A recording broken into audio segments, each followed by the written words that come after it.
First of all, I'd like to thank God for giving me this opportunity to encourage you guys with the Bible verse. And I thank God for being with me, protecting me, and guiding me throughout this weekend. And I thank Him for His grace. Thank Him for His protection from all the evil thing, all the temptation of this world. And I like to share some encouragement with you guys.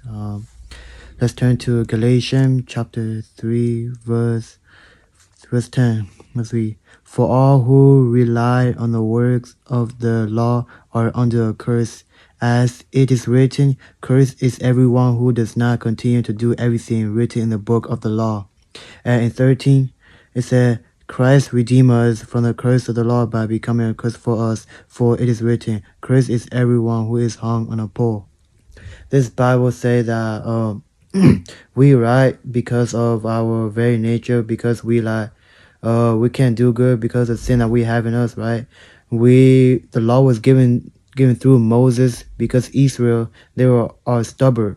That's why they don't believe God. They don't obey God in the way God wanted them to be, and that's why God gave them the law, and the law that they are following. It's not helping them. The power of sin is the law. Paul said that, and he said that anyone who follow the law, who obey the law, is under a curse. And he also stated that if you break one law, there like 613, but there's 13 law in there, and if you break one, you are guilty of breaking them all, and you will sin against God. That's why, right? He came down to the earth to to redeem us from the curse of the law. And I also said that curse is anyone who is hanged on a cross. And Jesus, right, beside us hanging on the cross, right, he came down to do that for us instead. And we should appreciate that, because it's Christmas. And Christmas, right? It's almost Christmas. So like when we celebrate Christmas, right? Many people, like, they often forget about what Jesus had done for them, and they like ignore God. But like what Jesus came down on the earth is not only just to redeem our life, but like is to save us from the law, and it's more than that. There's a lot of reason for Jesus to come down on the earth. And I like to explain one. In John chapter 5 verse 11 to 12, it said, and this is his testimony. God has given us eternal life, and this life is in his Son. Whoever has the Son has life. Whoever does not have the Son of God does not have life.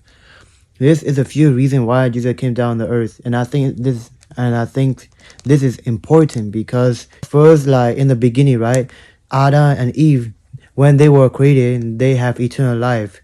But through the disobedient, right, we lost that life. It said that here. It said that, therefore, just as sin entered the world through one man, and death through sin, and in this way death came to all people because of sin. Death, right? Because of the one man, that is Adam, right? He brings death to the earth.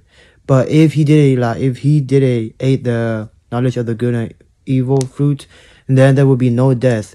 If there's no death, that means they have eternal life. But because of disobedience, they no longer have that life no more. But the reason Jesus came down on the earth is to give us that life, eternal life. And when you go to heaven, right, you do expect to live there temporarily, but permanently.